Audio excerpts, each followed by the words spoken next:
assalamu alaikum warahmatullahi wabarakatuh ka Jama TV do Mamad Dawda kadi artika hande e Jama TV on do ka hande e mercredi on do lando si tawni on foppu hidon e jam ray mi salmini mo kala e inde mum e yettore mum ka hikkitorda wo mi do tori Allah faw en jam fayda en jam kadi e bibbe julben fo ray mi salmini mo kala ka inde mum e yettore mum en salmini réalisateur meden be wonduden ka Jama TV do ben hiden salmina be den salmina technicien be meden ben fo hide lando si tawni hibe jam ka Jama TV do ray non Jama TV hidon andi kala humpaado culture guinéen ndar Jama TV a humpitoto ko hondu woni dogude ka maada Jama TV si andari Jama TV a anday ko a woni hombo a anday ko honto hikkorda a anday ko hondu woni fina tawa maada on don andi ko dum wadete ka Jama TV do ko do si mi yewtata on toujours accite hakkil e Jama TV programme Jama TV din hidi wonani kala culture meden hide wayde culture sakadi général parce que ko kala culture africain hino hollire ka Jama TV do ko do wasi accutugol hakke Jama TV on haray ko fadde mojjude en salmini famille meden di fo en salmini Boubacar Linsan fulbe wontrande don e mamum e ala hajji Boubacar jibinande Kween kaynetedo Malipa wontramben don e Sierra Leone iden salbinambe hide lando sayni ko jamtu won ton salminen ko ton samba don e ka meden e famille jidin fo e weltori kadi victoire mo hebuden on dum ko yawti do konko kuma wadi 3B devant Bambamere araybe weltanama e weltani ke famille jidin fo sawa nanga def sama mbokk yi yalna yalla def jamm ci réew mi képp ku fi am soxla boo xam ne dala sonal yal na ko yàlla teggi def jàmm képp ku fi am problème problème boo xam ne daf la sonal sa biir xol yal na ko yàlla teggi def jàmm tey aussi ñëw nañ fii si mercredi bi fii si Jama TV pour waxtaan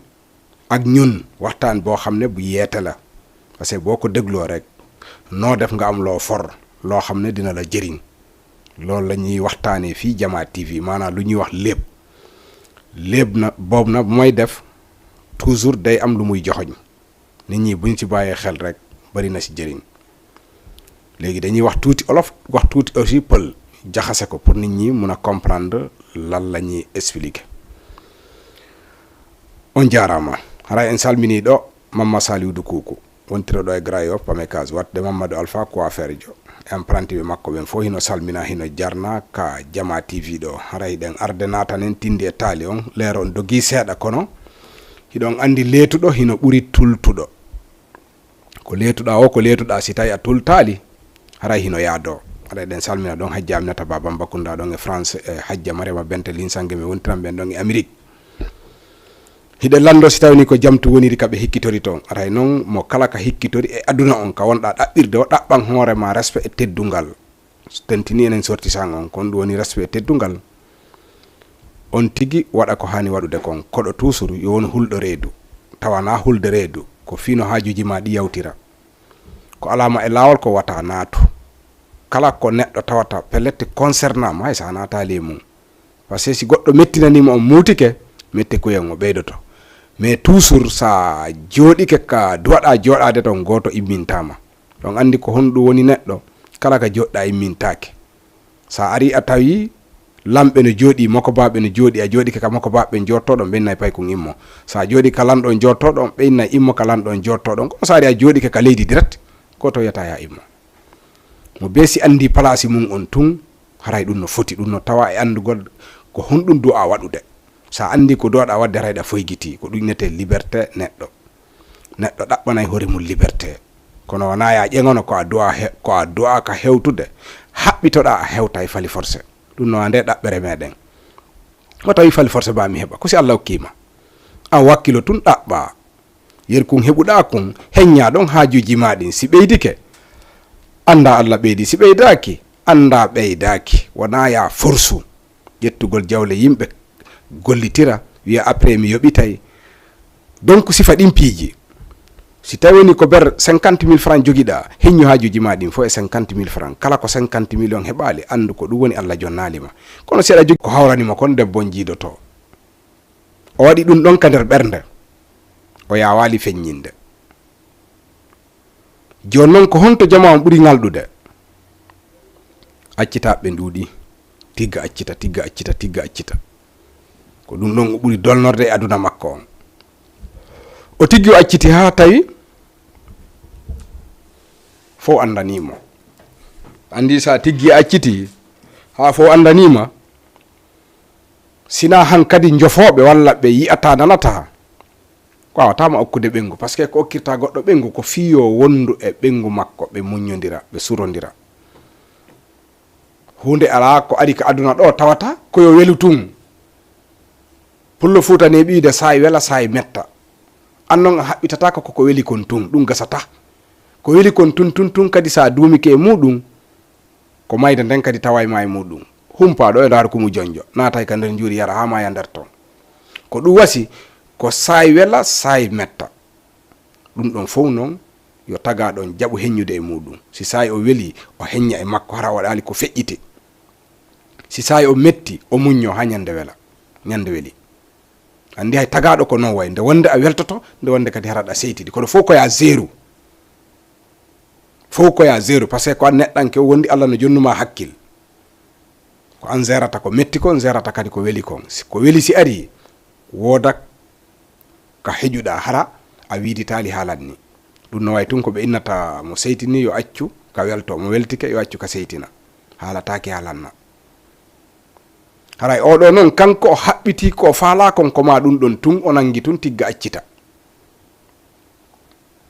E nder ko tiggata accita ko ndara tawa o acciti jeenayo. Mais noon e nder ko acciti kon himo hettude ɓiɓɓe makko ɓe o heɓide ɓe o woni accutude ɓen. Mo hettude ɓiɓɓe ɓen. O yahoy ɗon nokkugo kadi himo ƴamude, andi himo jogii jawdi.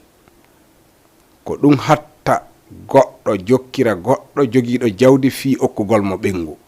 Ko hombo okkete jawdi ko jon jikku moƴƴi wonduɗo e diina waynen koye julɓe. Simo wondi e diina, himo wondi e yurmede, mo wondi e jikku moƴƴo, himo yaado. Kono wonɗo hollirde jawdi ndin kanko ko ndin oni ƴettirde, o pasarno ƴetta, o saaka okka ɓe 1 million, okka ɓe 2 million, on okkatake ɓengu. Par ce que diina makko tabita, kanko ko faale o jokki. Kanko o tefa fi diina, o tefa fi ko innete muñal, ko faale o jokki. Kala mo yiɗa no ƴetta mbuɗi, no fosanno fi yo heɓu ɓengu. Siɗa andi ko fewndi a hokkata on ɓengu. Neɗɗo ko diina e jikku moƴƴi okkirte e ɓengu. Awa ɓawo acciti jeenayo o yehi ɗon e ƴamugol nokkugo, himo jogii jawdi. Mawɓe ronki dartindade o, ndaari jawdi makko ndin. Ronki kadi landade ɓiɓɓe maɓɓe on, si tawi woni himo yiɗi o. Andi ko ɗum woni o ni joni ƴaƴƴurmajo, demi kiikalajo. Duuɓi ɗin fuɗɗike towde, par ce que o heɓi joni telen duuɓi 60. Kono ɓaamo mari jawdi, ko ndin oni gollirde fi o ƴetta o accita. Oyoyoy jiwo kecco. On jiwo kecco ɗon ko jiwo ne'aɗo, ne'ani kadi mawɓe mum ɓen. Nanani kadi nene mum e ben mum, yiɗa ka nene mum e ben mum wirtete. Jon ko non wayi. Oya artun hibbi jawdi ndi wi miɗo faala ɓiɗɗo bon on, ɓe newni. Ɓe landaki koye jiwo on. Ɓe wi tun oɗo wino faalama, haray noon menen men newnanimo. Jiwo on tawi si yeddi ben mum, haray hersini ben mum. Jaɓiri fiwata hersin ben mum. Dakorani o kiikalajo fi nde ƴettere. Jon dakori. Dewgal ngal huma. Ɓe tiggimo no ɓe tiggirta noon, hiɗon andi ɓe tiggay ha moƴƴa daneji. Ɓe naɓi ka makko. Ɓe inni hino ni ɓengu ma. O wi awa. O hendi ɓengu makko. Ɓe wondi hitande duuɓi 2. O mo ƴettana ƴetti reedu. Ɓawo ƴetti reedu, andule oya toppitimo ha moƴƴi jes, kala ko o landi o jonnamo. Kala ko oya hakkil mum fewti e muɗum ko tawata ko moƴƴinanta ɓe reedu ndum fiwata oya soñjo, o walla mo. Yer kon sawɗo nawnata kon, ɗum ɗon fo o walla mo sooda lekki. Woniri noon ha hewti ka o jibinta ɗon, ngata fiɗimo. Ba ngata fiɗimo, ɓe ƴetti bo ɓe nawri ka labtane ba ɓe naɓimo ka labtane o ɓeyni e hoore dow jam moƴƴere ko ɗum woni o daɗi o dandi kono ko bobo suddiɗo woni ko ɓeyni mana ɓiɗɗo debbo woni ko ɓeyni jon gallejo wi noon no yahude ndaroya ɓengu mum ka labtane ɓa gata fiɗino ɗum ilandema subaka hari o yahali ton kono accu o yaha o ndara ko honno ɓengu makko tolnori hewtugol makko ɓenni hino baba bobon hino baba bobon hino baba bobo yettu allah yettu allah yettu allah yettu allah ɓengu ma ɓeyni bobo suddiɗo ka o wiyano ko bobo suddiɗo ni ko ɓengu makko ɓeyni o waywa rowani o niɓɓiti piton wona de landagol joni si tawi woni o daɗi o dandi na ɗum ɗon kanko ko mettimo ko fihon ɗum o heɓani ɓiɗɗo debbo ɗum ɗon ɓuuri ko woni mo mettude o ndaari o haa ka o waali ɗon ka dankun hôpital ko honɗum o hikkiti ɗon o wi si ɓe yalti ka labtade ɗo wata ɓe hotiri ka makko yo oya ƴettu bobon hotira ka mawɓe mum ɓen o acciti o faalaka ɓiɗɗo debbo ka makko o faalaka ɓiɗɗo debbo hande o faalaka ɓiɗɗo debbo janngo kanko ɓa woni tun oɗo heɓi ɓiɗɗo debbo o ala ha joye makko o acciti andi sifa ɗum ɗon si waɗi e nder labtane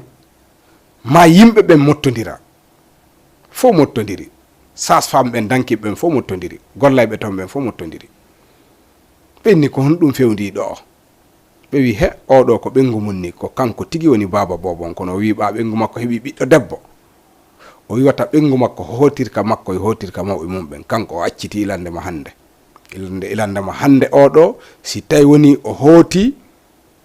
yo ndaaru goɗɗo goo ko ƴettamo kono hankadi wona ɓengu makko ɗum ngalɗini fof mo be haawi ɓenni kon ɗum woni e hakkilo kanko koyo suɓano hoore makko accata ko Allah jonnimo o ƴetta tappa ka sa yewta haron ka o wi o faalaka ɓiɗɗo debbo hande o faalaka ɓiɗɗo debbo janngo ko kanko yi acciti kanko gotota jeejumo fi o acciti directeur hôpital ngal nani ɗum on ko hoorejo ko jogiiɗo jawdi jogiiɗo kadi siteji jogiiɗo kadi hôpite heewɗe ɗe tawata no heewi taw ka watta fi Allah mo jogii hay siteji ɗi tawata si neɗɗo ɓitti pandi o laaɓaama pellette a tampu a alaa ko walle o holleta ka hoɗa o hollama ko waɗa fi heɓa no wurira o jonnama appartement walla suudu ka tawata soñjotako ɗum ko directeur hôpital ngal neɗɗo yurmeteɗo o jippi o tawa ɗum o wi ko honɗum woni ɗo ɓenni he ko oɗo de ɓeynana bobo suddiɗo yo faalaka bobo suddiɗo ɗum ila ka o yo faalaka o hattali ɗo ko acciti kadi nene bobo mo be subunno tama hunduko ngalda wiya he awa Allah holan ɗon no ɗuuɗi tagu jama on no ɗuuɗi façon jino no waɗirta hoore mum mo be ngaldi o nattiraka maw makko ɓen jon galle jon kadi hotiti ka galle mum o yehi toon ha bobo wayo ƴeƴi seeɗa directeur labtane on tefi ka o hikkitori ɓe jonnimo adresse tawi o tefino o wimo faala jombude o ari o holli mawɓe ɓen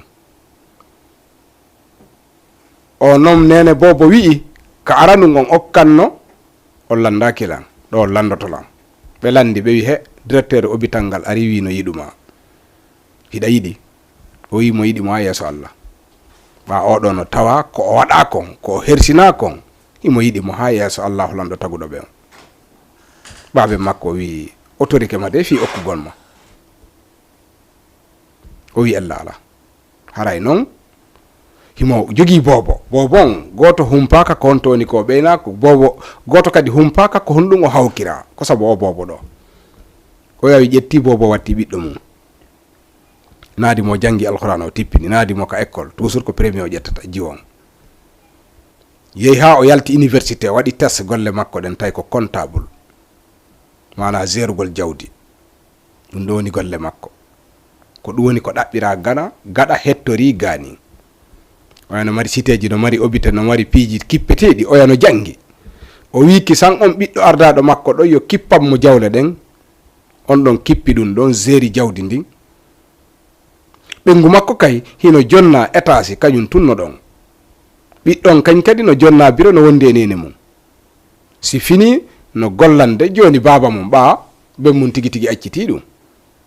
ɓe jokkiri noon. woni ha neeɓi seeɗa jon tay janɗi yehi ha o heɓi hedde duuɓi nogay. ɗum ko bobo jibinaɗo hawka on heɓi duuɓi nogay kanko e nene makko ɓe wondi nokku gotum. baabe makko tigi tigi tigi accutuɗo mo on e jaka o récupéré ɓiɓɓe worɓe ɓen fo o waɗa ka galle makko o accita nene ɓen. ɓen ɓiɓɓe worɓe tele waɗo tato maɓɓe jombi hiɓe ka nder galle ton. afo on nene mum accita hikkitiɗo ɗon afo on himo mari miññirawo ɓe ɗiɗo ko ɓe nene goto baba goto. afo woni gorko hikkitiɗo woni gorko. tammo woni ɓiɗɗo debbo tun kikalajon acciti. hikkitiɗo ɗon on ko goto ka nene mum ka o heɓuno ɓiɗɗo gorko goto o hikkiɗo debbo o acciti on noon kadi. continira noon tawa o ne'i hewɓe ka galle makko ton kono ko tatoɓe woni ko jombi ɓen ɗon o jombaniɓe ka galle makko. o jokkiri noon ɓa hiɗa andi aduna siɗa selli calculon ñande woni a sella. siɗa selli calcule ñande kadi mayata fo no takkodiri e nder hen kadi ka selluɗa ɗon calcule ko woni arde ko anda fi muɗum kon hara nangali suɓagol wiya min ko ɗum ɗo min ko ɗum ɗo. joni noon kanko ka fewdo mbawdi makko o wino o falaka ɓe yehi noon ha duuɓi ɗin towi o heɓi joni duuɓi jeeɗiɗi hino suti ka jeetati fayda ko jeetati on o ɓuri ɓattade 7 wono e jeeɗiɗi duuɓi tati heddi heɗoɓe duuɓi 7 ko ɗum woni nayow ari joni ronkereden ari kadi ko yeeyɗo mbawdi mum ɓa ko ƴetta acci tawni golle makko andi ko ɗum woni yeeygol mbawdi mum. yeeygol mbawdi makko ndin o yeeyi raaliri kadi no haniri noon. ñande goo tun afo on ɓengu mum defi addanimo. mawɗo o wiwo ko defa kon wono haaɗi lanɗan wela. debbo on hoti halani modi mum o wi ndara baabe mon ko koni wadde ɗum na ko hani ni. min ko an jombilan addi koye ɓawo ma wonumi min mi tawraligoye ɓeɗo sonnajo. aray noon mi falaya yewtude e maɓɓe ko ɓe heɓi woy ɓe ƴettu. ɓittinɗo aduna maɓɓe on ɓuri hoore maɓɓe ala kamɓe ɓittani hoore maɓɓe aduna maɓɓe on. min nami ɓengu maɓɓe goy komi ɓengu ɓiɗɗo maɓɓe. min ɓe duwa kala wiide lanɗa welali e ñiiri. si lanɗa welali yoɓe ɗaɓɓu welnowo lanɗan ɓe adda. ɓiɗɗo gorko sino mari barke wonda e ɓengure mum debbo on jaabi ɗum ɗon.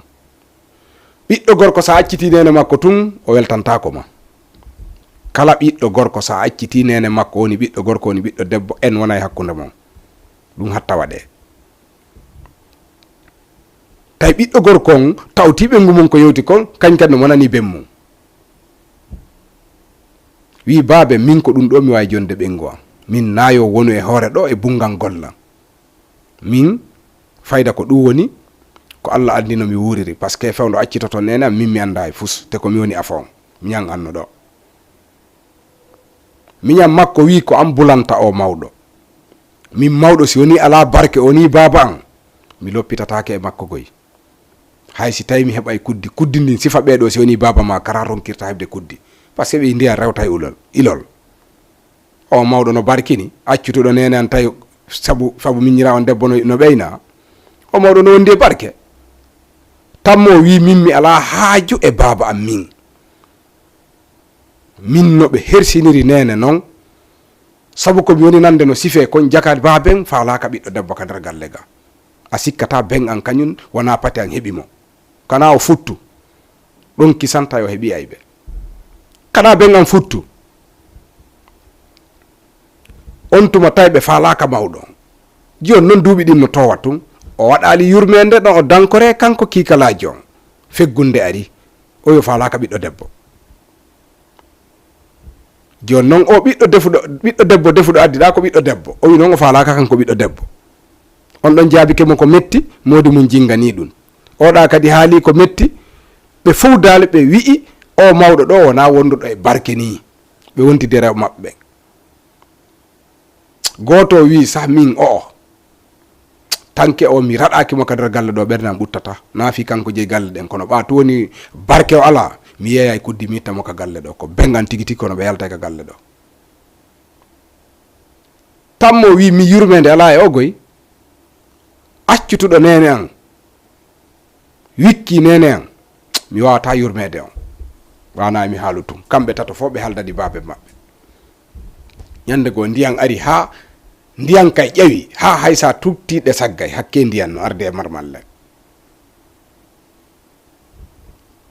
mawɗo gorko yalti wi kañum ñamali suka makko afo o wi'i kene ko onon tu woni ñamali hay minen jogiiɓe rewɓe ɓen ɗum men ñamali wona fi kay neɗɗo mo ala barke mo ala debbo ko tuba men ñaami si haalon haala ñamugol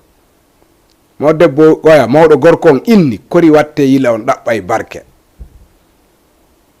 suka on jaabi goɗɗo ɗaɓɓay barke ka barke ɗaɓɓete toon an barke goɗɗo wata ɗaɓɓude e ma an kala ma ni mo ɓeynuɗa on o wawata heɓude barke e ma an yer komin wondi ɗo meɗen yadde koko barke Allah e nene amen a wona neɗɗo wonduɗo e barke ɓe yewti ɗon tumɓe mettodiri toso ko wi acce yaltinen o mawɗo tammo wi yaltinen mo oya nangi to hiɗon andi ko inete sayi ɓendali kon sayi ɓendali ɓe ƴeyi ka hoore terasi dow ɓe weddi mawɗo gorko on o piiti ley ko fotta premier étage o iwti o piiti ley juɗɗen fopp gorti foppo o ɓolti on tuma noon ndiyan no ari ko yer ko maƴi o yiyata yer ko maƴi o yiya joni noon artatake ka galle ɗon sukaɓen ko hoɓe ɓe falaka bo andi suka si ya ƴetti en be babe mum suusimo wadde ɗum si ben makko fijiri tun hay wargol mo himo wawi waɗude par ce que en on tabiti si goɗɗo amali ƴettude ben mum weddo ɗum wata landi to andu o sisi ɗum wasi ko dankotoɗa ɓiɗɗo ma yurmede wona hakkude mon ko faɗɗi moƴƴude mawɗo gorko on fuɗɗi memude yara juuɗe koyɗe nde wonde tallo nde wonde kaaƴe fiɗa ɗum dogiri noon jemma on peetu dogi ko joni anda ka woni yahude goy no yahude tun ñallal peetu dogi jemma ha weeti waali e burure gayni ofude ronki ala doole joni ko honno ɓiɓɓe fop ko ɗum woni saakino ka mum ko ɗum woni bonnino ka mum a goɗɗo bonni ka makko de kanko tigi bonni ka makko na personne o bonni ka makko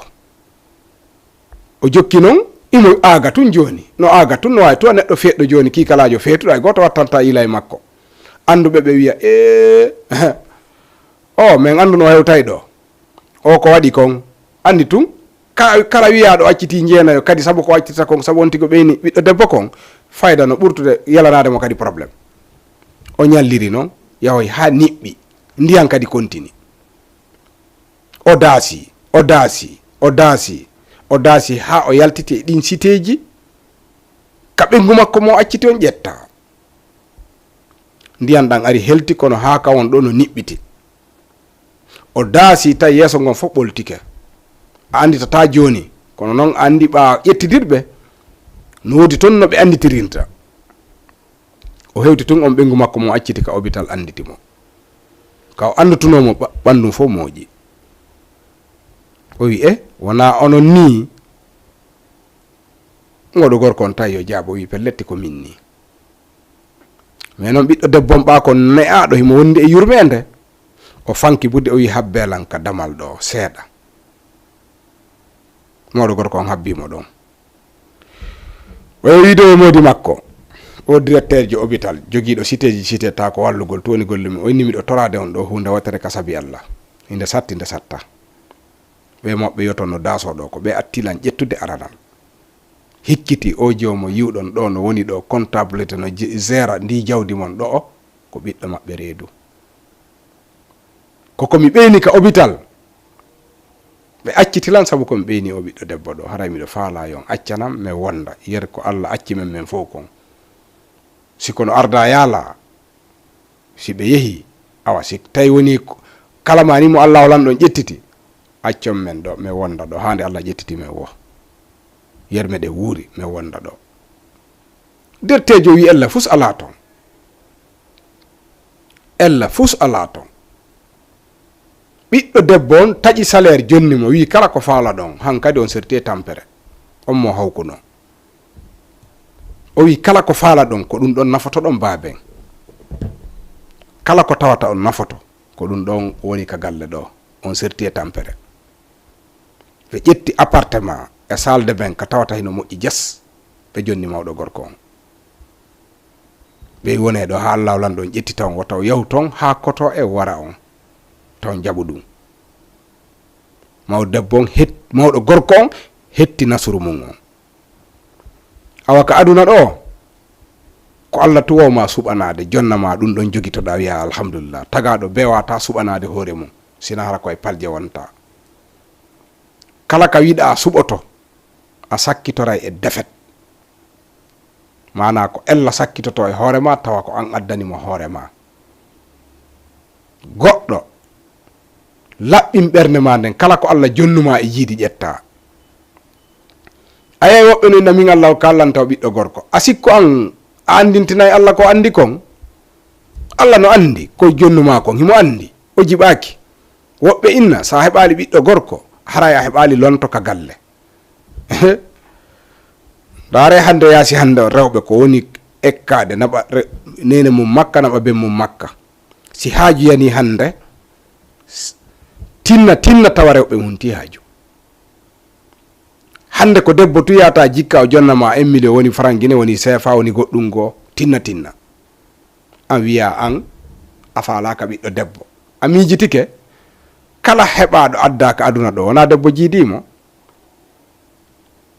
an si tawno a heɓanoka si tawno hara wona debbo ɗum est ce que a heɓeteno a goɗɗo ta suɓo kala ko Allah okkuma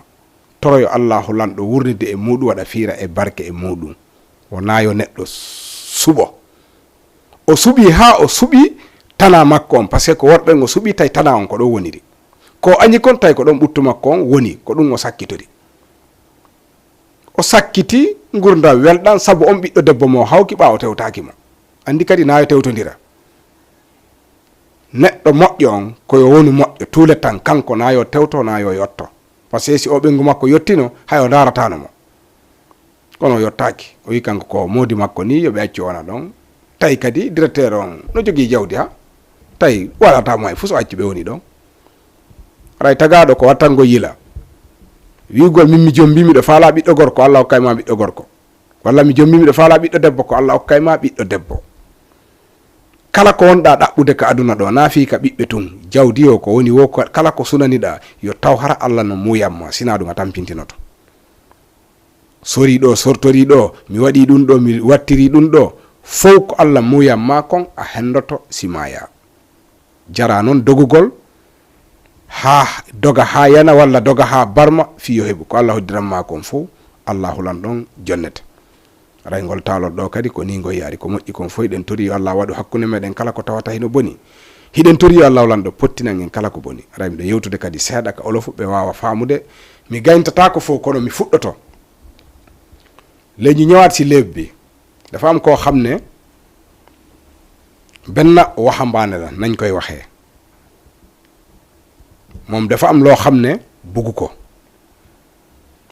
lan lay def takk di fase si kaw takk di fase boobu dem na ba nga xamante ne fase na 9 personnes maanaam juróom-ñeenti femme ñoom ñëpp fase na leen day takk rek di fase day takk rek di fase léegi nag booy takk di fase xam nga di nga dem benn instant boo xam ne ñëpp dañ koy yëg dañ lay waxtaanee pour nga am jabar dina xaw a difficile parce que foo dem di ñaan soxna rek loolu lañ lay njëkke wax léegi nag mu dem foo xam ne ñooñu seen intérêt bopp moom la ñu jiital dafa dem rek woon leen alal ne daf bëgg a jabar ñu may ko jabar léegi si kaw may jabar boobu ñoom laaju ñu seen doom dañ ñëw rek ne dañ lay may kii seen doom noppi parce que dafa am yar, dañ ko yar, dafa respecté baayam, respecté yaayam. parce que doom tamit bu yaroo day respecté yaayam, day respecté baayam, mu nangu ndax loolu. léegi ñu muur ko yóbbu ko ci jëkkër ji, ñu toog pendant 1 an 2 ans ndaw si nekk en état, maanaam nekk jigéen bu ëmb. mu dem ba war a motu ñu yóbbu ko hôpital, yàlla def mu wasin doom bu jigéen. léegi nag jëkkër ji ne xaaral ma dem seeti sama jabar ci hôpital ma xool ndax am na doom ci jàmm. ba mu demee ci hôpital bi dafa dem fekk ndaw si am doom bu jigéen, ñépp kontaan, moom mu jékki-jékki rek mer changé kanam bi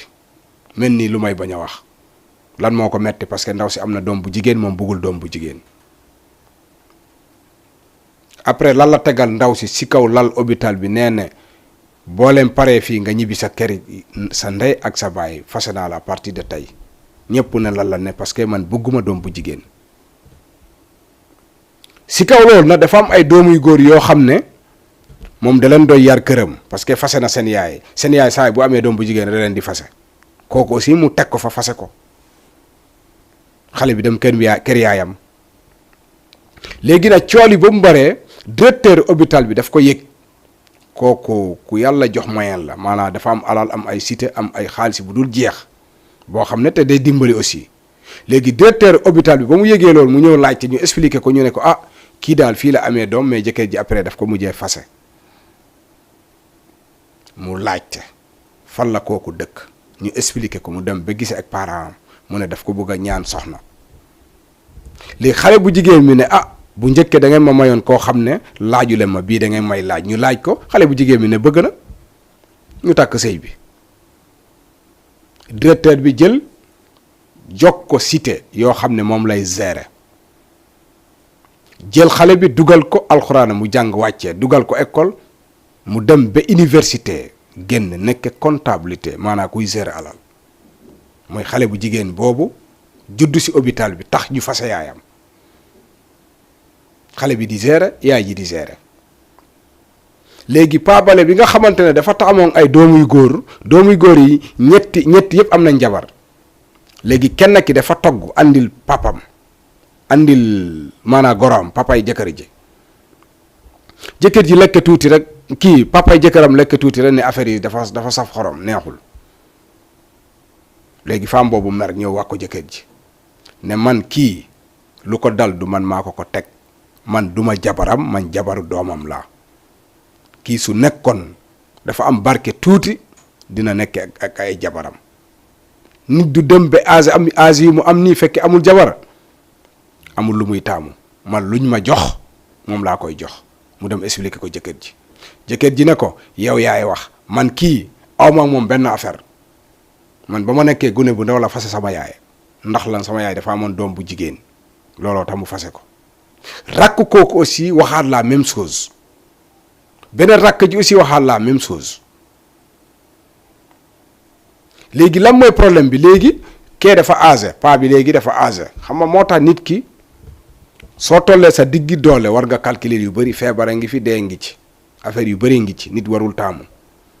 mais moom dafa doon taamu ne fal force moom doom bu góor rek la bëgg. yàlla may na ko ay doom bu góor, mais nañ dem rek. ba si yàgg ñoom ñëpp ñu mere ko, ñu bàyyi ba un jour muy taw, ñu jékki-jékki rek gën ko kër ga. dañ koy yëbbu ba si kaw terrasse bi, xandaal ko ba xamatul lu muy def, ñu sànni ko mu daanu, yaram bi yëpp xollee ko, kanam bi yëpp di nàcc. léegi nag muy raam guddi yëpp, muy raam ba broset mu toogaat continué waat journée bi yëpp muy wër. boo ko gisee buñ la expliqué lu muy def doo ko yërëm. noonu la continuer ba guddi fekkaat ko ci, taw bi ñëwaat. noonu la jékki-jékki rek ñëw tëll si jabaram bu mu façon si hôpital bi. jabar ji daf ko gis rek yaram bi daw. mu ne léegi lan laa bëgg, xaar ma fii tuuti rek. ancien jëkkër ji xaar ko fa, mu dem gis ak jëkkëram bi ne ah kii moo ma takkoon moom a njëkkoon takk moom laa amal ak doom bi suñu doom bi gérer suñu alal bi moom mooy baayam léegi dama bëgg nga jàppale ma ngir yàlla comme que âgé na ma nekk ak moom ba faw ba yàlla jël ko wala yàlla jël ma kale ne ko non loolu amul benn problème mun nga ko récupérer nga jox ko benn appartement comme que moo nekkoon sa jëkkër am ak moom suñu doom ji amul benn problème doom ji ne ko papa à partir de 11h dootoo sonnati lépp loo soxla man jël naa la en charge moo tax nit waroo taamu boo nekkee ci àdduna waroo taamu lépp lu la jor yàlla jox rek nel alhamdulillah loolu mooy nit mais doo jékki-jékki rek ma ne lii laa war a def lii laa war a def xamoo lan la lay yàlla di jox am na ñoo xam ne dañ naa ne man doom bu góor laa bëgga doom bu góor laa bëgga damay takk jabar yu bari pour mu am doom bu góor yooyu yëpp solution la yoo xam ne yu jarul la yooyu yëpp jaru ko lépp loo xam ne yàlla daf ko bind da nga koy am bu soobee yàlla di nga ko am balaa ngay dee jaru daw bay daanu jërëjëf lépp bi aussi nii la demee lépp loo xam ne lu baax la lu jub la yàlla na ko yàlla teg ci ñun lépp loo xam ne lu dëng la yàlla na ko yàlla dindi ci ñun mu jubante ñu teg ñu ci yoon bu baax bi ñun ñëpp jërëjëf